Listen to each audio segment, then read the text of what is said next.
Selamat datang di Manhwa Universe. Di video kali ini kita akan membahas manhwa tukang ngetrol di game. Cerita dimulai di masa depan, entah tahun berapa. Saat ini banyak para gamer memulai karirnya mereka di dunia ekspor. Di markas squad D1, saat ini para pemain sedang melakukan pertandingan di sana, tepatnya di game ROR. Skuadnya saat ini sudah menduduki peringkat nomor 1 di game tersebut. Mereka ditantang seseorang, namun di saat itu mereka bertemu dengan satu orang yang mereka incar di dalam game, yaitu Dex. Pertarungan solo lawan squad pun dimulai. Tanpa banyak bacot, Dex langsung mengeliminasi satu orang dengan satu kali serangan. Melihat kejadian ini, tim mabar tersebut sangat terkejut bahwa hero core-nya sudah terlock out. Sementara itu, Assassin berencana menyerang Dex dengan skill menghilang. Namun Dex bisa menahan serangan tersebut dan langsung menyerang balik. Setelah itu, Dex langsung membantai mereka semua tanpa ada satu kata yang terucap. Tim ekspor nomor 1 pada game ROR dikalahkan dengan satu orang, yang membuat ketua party tersebut sangat kesal terhadap Dex. Siapa sih bajingan itu? Kata orang tersebut. Sementara itu di tempat lain, Young Jae-young, kita sebut Ji-young, ia saat ini sedang bersantai karena sudah menjadi yang teratas. Ji-young banyak menggunakan nickname dan saat ini bernama Dex. Tujuan Ji-young sudah tercapai. Peringkatnya saat ini sudah menjadi nomor 1 di game ROR.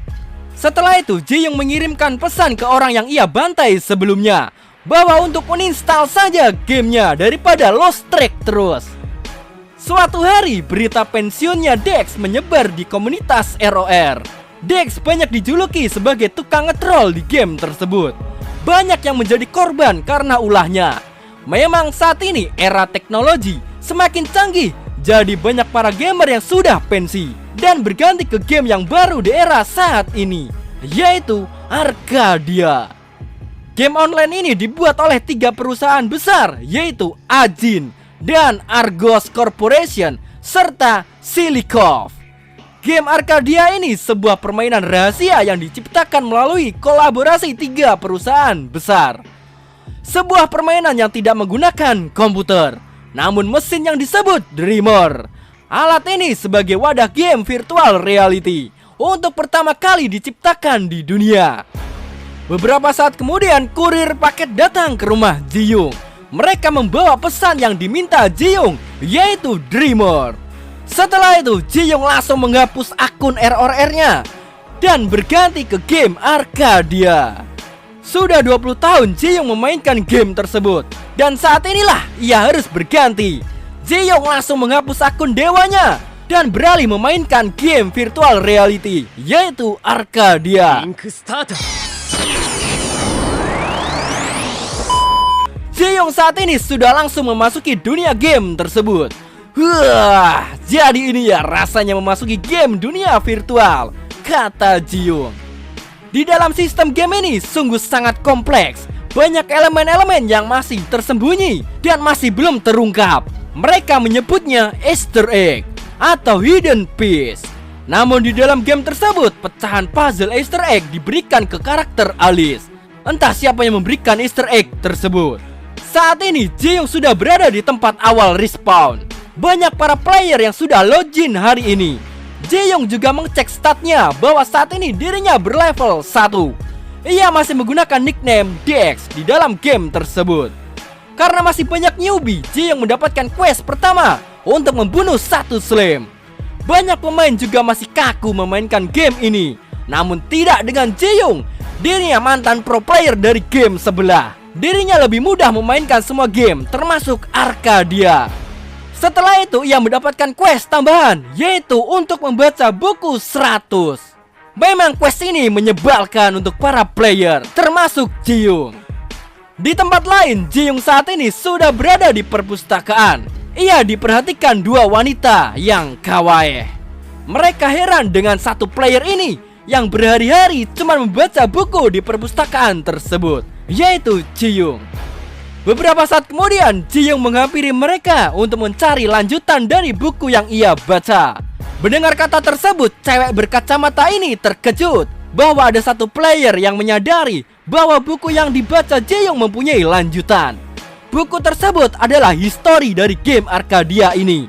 Karena Jae-young tahu jika ada kelanjutannya dari buku tersebut, maka dari itu Jae-young meminta volume kedua untuk dibaca.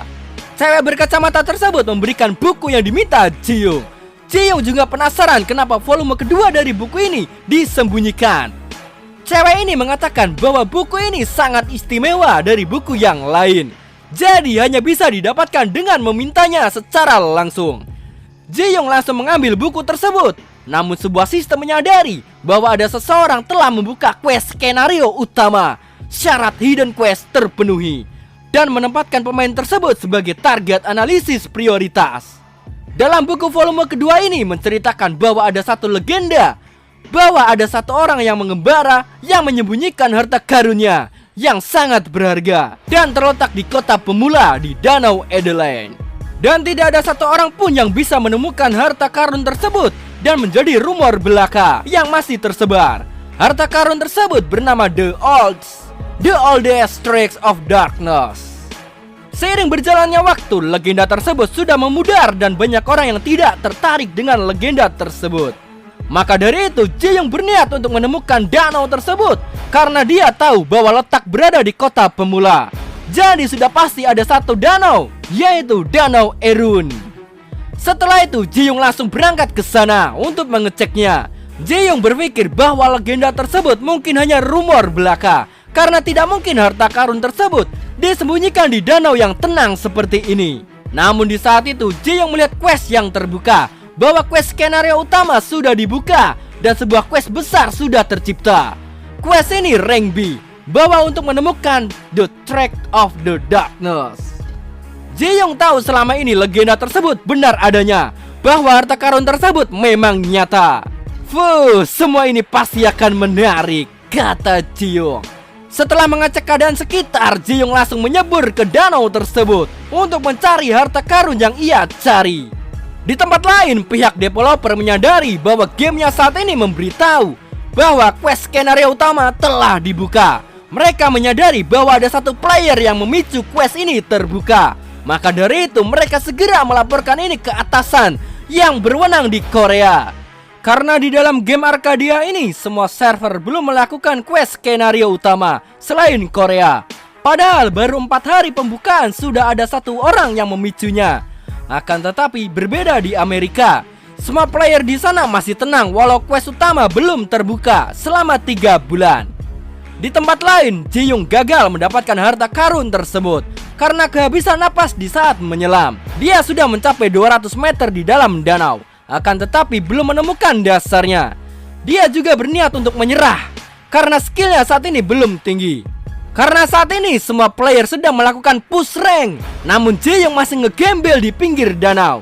Dirinya juga masih punya hutang karena mesin dreamernya ngutang.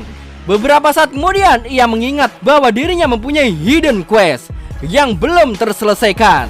Karena hidden quest ini adalah quest khusus untuk satu player saja.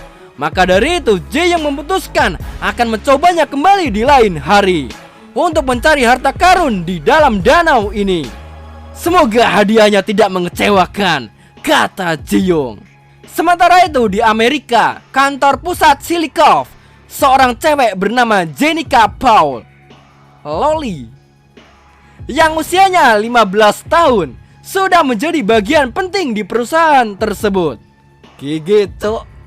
Ia saat ini dihubungi oleh rekannya yang bernama Jack bahwa quest skenario utama telah terbuka di Korea. Mendengar berita ini, Jenica tidak percaya dan mengecek quest tersebut. Setelah dicek, Jenica terkejut bahwa konsep pada quest ini tidak memandang level dan memberikan penggunanya menentang semua peraturan yang ada. Di lain sisi, Jae-young berhasil menemukan harta karun tersebut selama 10 hari mencoba. Skill menyelamnya juga ditingkatkan lebih tinggi karena sudah berjuang keras untuk bertahan di dalam air. Harta karun ini bernama Black Nickel, sebuah artefak kuno yang misterius. Jae-young juga berpikir tidak akan menggunakan kalung tersebut karena mungkin beresiko. Akan tetapi ia akan mencobanya untuk memakainya. Notif pun muncul di depannya untuk meyakinkan Jae-young benar-benar yakin untuk memakainya. Pertanyaan selalu diulang oleh notifikasi tersebut yang membuat Ji-young jengkel melihatnya. Notifikasi tersebut dikirim oleh seseorang yang misterius di game ini. Dia memperingatkan bahwa mulai sekarang Ji-young akan membuat kericuhan di dalam game Arcadia, sama seperti dirinya, karena sudah menyetujui untuk mengenakan kalung tersebut. Hidden Quest milik Ji-young berubah menjadi tingkatan selanjutnya, yaitu Bard of Anarchy. Notifikasi tersebut juga memberitahu bahwa Ji-young sudah terlepas dari level dan mendapatkan plausibility. Ji-young juga mendapatkan misi tambahan, yaitu untuk membunuh player newbie sebanyak mungkin dan diberikan waktu selama 7 hari.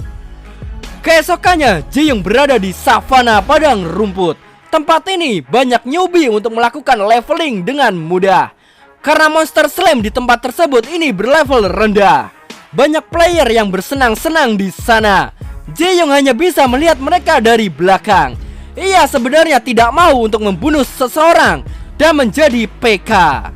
Ji-young sebelumnya berencana untuk menghapus akunnya dan memulai dari awal. Namun sistem memberitahu bahwa tidak bisa menghapus akunnya saat ini. Ia juga menyadari bahwa tidak perlu leveling lagi karena levelnya saat ini sudah dihapus. Ia berpikir bahwa sistem levelnya menghilang, maka akan menahan karakternya untuk berkembang. Mereka yang mempunyai kekuatan yang tinggi pasti mempunyai level yang tinggi pula. Ji-young mengingat perkataan orang yang misterius sebelumnya bahwa dirinya juga melakukan kekacauan di game ini. Pusing dengan pikirannya saat ini, Ji-young lebih baik turu di tempat tersebut. Ia selalu mengecek statusnya bahwa memang saat ini seperti masih level rendah. Namun ada perbedaan dari player yang lain.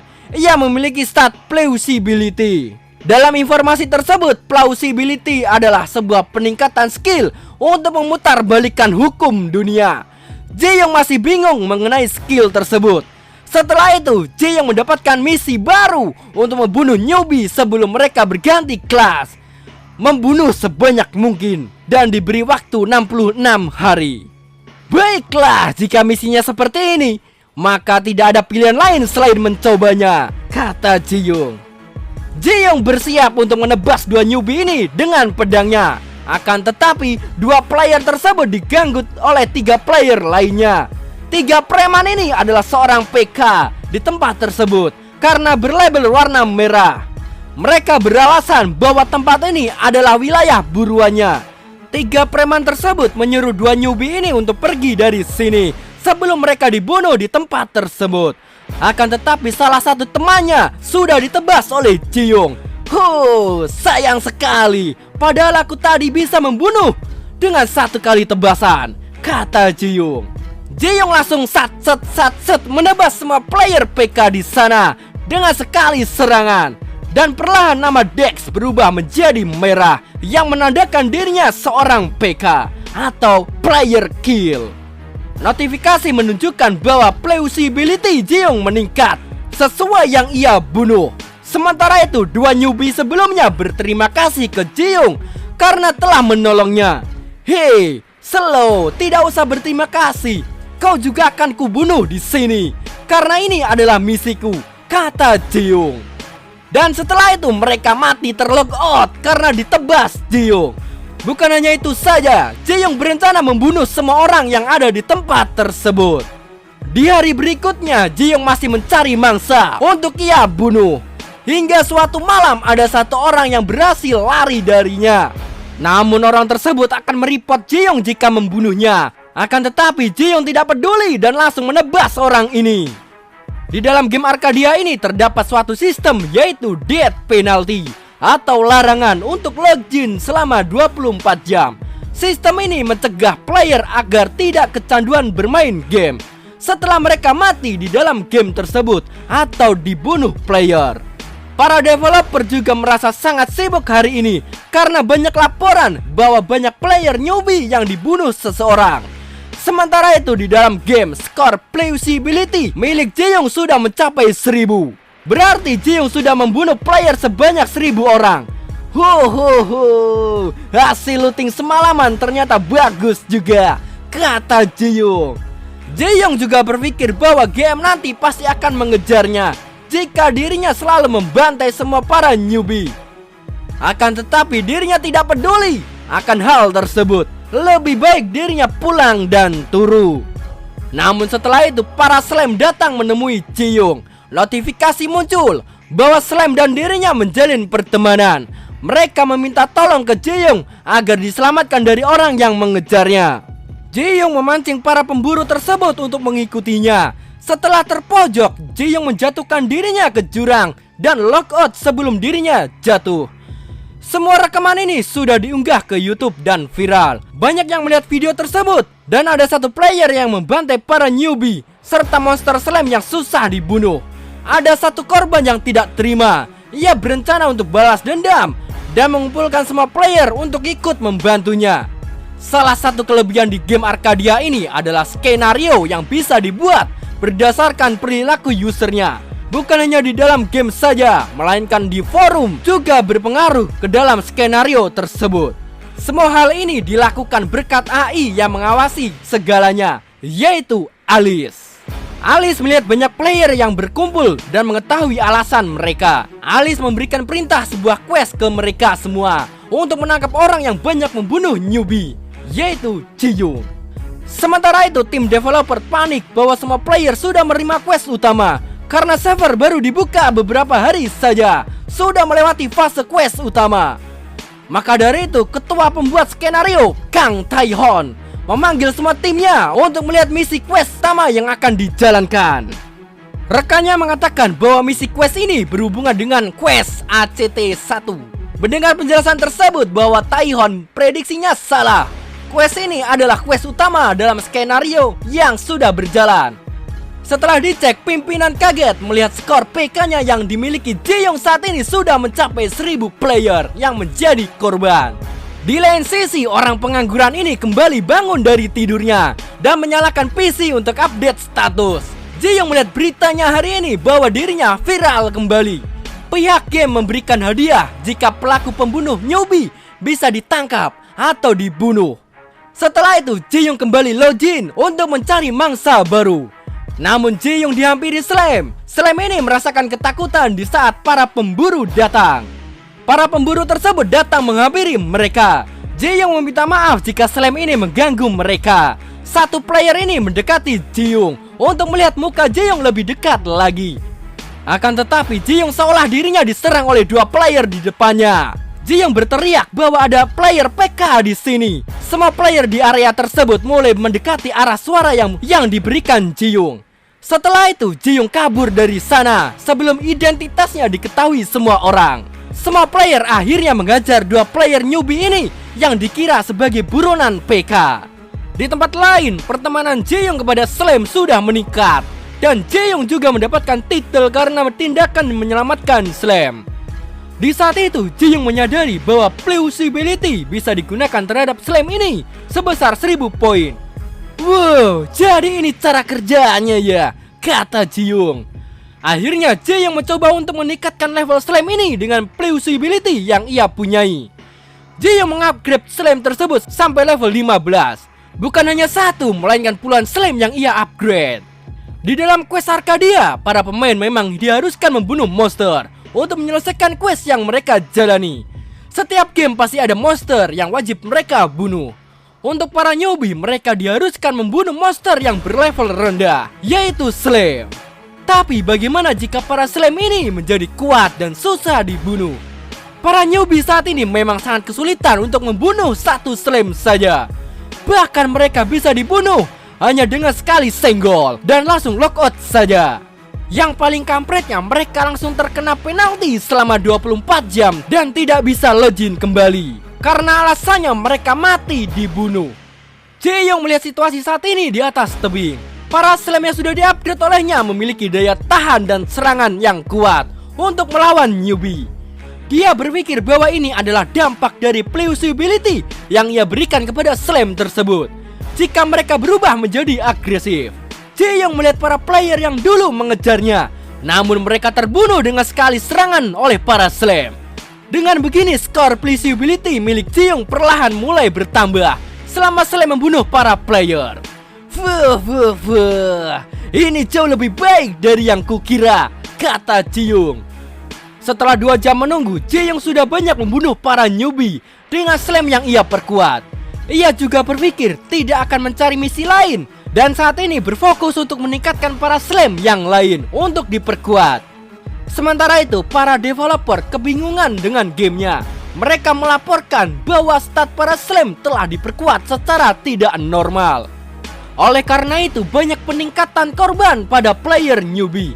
Dan situasi saat ini masih berjalan hingga sekarang.